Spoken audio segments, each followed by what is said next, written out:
안녕하세요. 김대영의 혈액사랑 이대서울병원 혈액종양내과 김대영 교수입니다. 오늘은 급성 림프모구 백혈병의 임상 양상과 종류에 대해서 설명드리도록 하겠습니다. 앞서 전 시간에 급성 림프모구 백혈병과 급성 골수성 백혈병의 차이점에 대해서 설명을 드렸습니다. 급성 림프모구 백혈병은 사실 흔한 급성 백혈병은 아닙니다. 하지만 충분히 생길 수 있는 급성 백혈병이고 여기에 대해서도 또 여러 가지 특이한 점이 있기 때문에 여기에 대해서 좀 설명을 드리고 넘어갈 필요가 있겠습니다. 급성 림프모구 백혈병, 제가 앞 시간에 림프모구라는 말 대신에 림프구성이라는 말도 많이 쓰신다고 했죠. 그렇지만 정확한 명칭은 림프모구입니다. 모구는 이제 엄마라는 뜻이죠. 림프구의 엄마에 해당하는 세포가 백혈병으로 변해서 이것을 급성 림프모구 백혈병이라고 얘기를 합니다. 우리나라에서 급성 골수성 백혈병이 1년에 한 4,000명 정도가 진단이 됩니다. 그에 반해서 급성 림프모구 백혈병은 1,000명 정도가 진단이 됩니다. 사실은 한 빈도 차이가 한 4배 정도가 차이가 나죠. 그래서 급성 림프모구 백혈병은 흔한 백혈병은 아닙니다. 그리고 또 재미있는 점은 주로 어린아이에서 많이 생기는 백혈병입니다. 과거에는 주로 급성 림프모구 백혈병이라고 그러면은 소아의 백혈병이라고 얘기를 했습니다. 하지만 요즘에 나이가 많이 드신 분들도 진단이 되면서 특히 노인들이 이제 오래 사시게 되면서 나이 든 분들에게도 이 급성 림프모구 백혈병이 생기는구나 라는 거를 최근에 좀 알게 됐습니다. 그래서 이렇게 두 개의 피크가 있다. 소아연령에 하나, 그 다음에 성인에서 노인에 하나, 이런 식으로 두 개의 피크가 있는 독특한 백혈병입니다. 그리고 앞서도 말씀을 드렸지만 이 림프모구 백혈병은 급성 골수성 백혈병과 좀 다른 부분들이 있는데, 물론 급성 백혈병의 일반적인 특성은 다 가지고 있습니다. 처음에 진단됐을 때 백혈구, 적혈구, 혈소판 같은 것들이 떨어져 있을 수도 있고, 조금 더 많이 진행을 하면은 백혈구 세포, 백혈병 세포가 많이 늘어나면서 혈액 속에 백혈구가 올라가는 그런 특성들을 다 가지고 있죠. 그런데 이 급성 림프모구 백혈병은 림프절, 쉽게 얘기하면 임파선 침범을 잘하는 그런 병입니다. 그래서 처음에 진단됐을 때 이 림프절이 커져 있는 경우가 꽤 있어서 이 급성 림프모구 백혈병을 진단할 때에는 이게 림프종인지 아니면 백혈병인지 이거를 구분하는 것이 또 어려운 포인트이기도 합니다.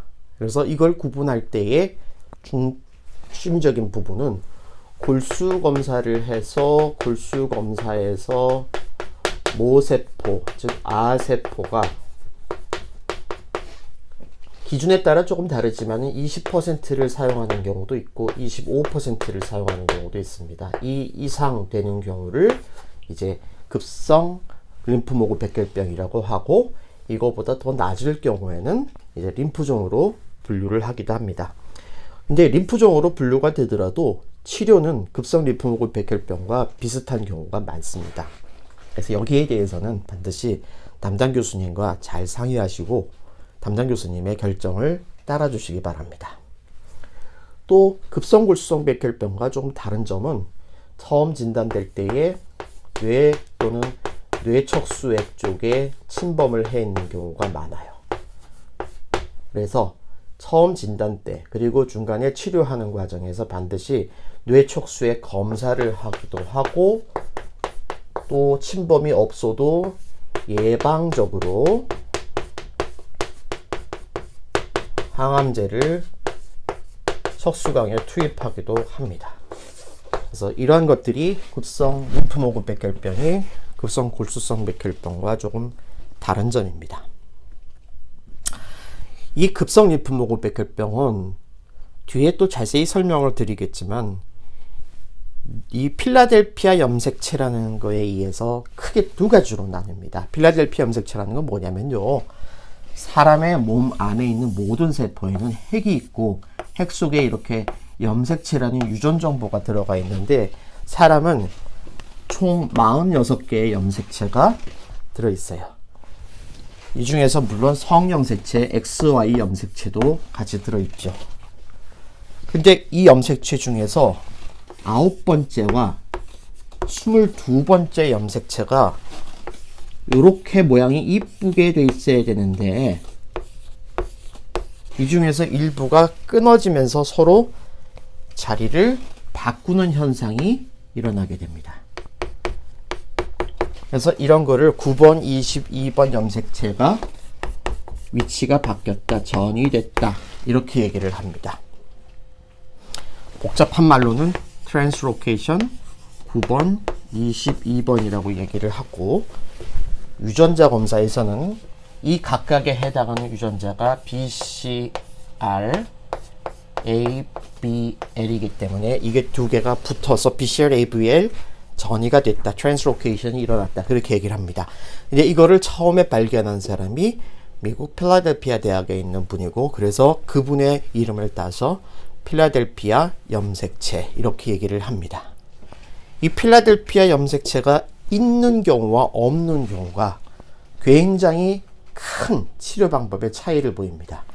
필라델피아 염색체가 없는 경우, 즉 음성인 경우는요, 과거에 있는 경우 양성에 비해서 굉장히 경과가 조금 더 낫다고 그랬습니다. 즉 양성인 경우가 경과가 더 나쁘다고 그랬어요. 음성인 경우는 그래서 위험군도 나누고 거기에 따라서 이제 골수이식을 하느냐 마냐도 결정을 했지만 양성인 경우는 거의 다 골수이식으로 갔었고 골수이식을 갔어도 경과가 나빴습니다.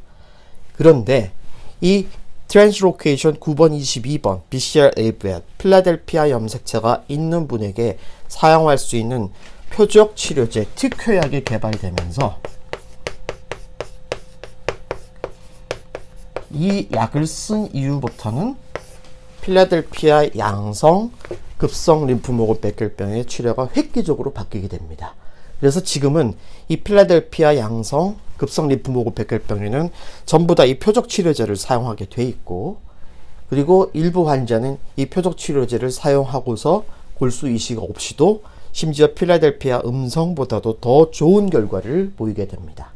그래서 이 결과를 확인하는 것이 이 급성 림프모그 백혈병에 있어서 가장 중요한 검사이고 여기에 따라서 치료 방법이 바뀌기 때문에 초반에 염색체 검사, 골수 검사를 통해서 이 결과를 확인을 하는 것이 매우 중요하겠습니다. 정리하겠습니다. 급성 림프모그 백혈병은 우리나라에서 연간 1000명 정도가 진단되는 드문 병이고요. 소아에서도 생기지만 성인, 특히 나이 드신 노인에게도 요즘은 많이 생깁니다. 처음 진단됐을 때 림프절이 침범되어 있는 경우가 많고 그래서 림프종과 구분하는 것이 때로는 어렵기도 합니다. 처음에 뇌나 뇌척수에 침범을 하는 경우가 많기 때문에 반드시 뇌척수의 검사를 하게 돼 있고 또 침범이 없더라도 뇌척수에게 재발하는 경우를 막기 위해서 예방적으로 항암제를 척수강에 주입하게 되어 있습니다. 그리고 그 종류에는 필라델피아 음성과 양성이 있는데 이 필라델피아 염색체라는 것을 우리가 확인을 하게 되면은 여기에 맞는 표적 치료제를 사용함으로써 최근에는 치료가 굉장히 획기적으로 좋아졌다. 이 정도로 이해하시면 되겠습니다.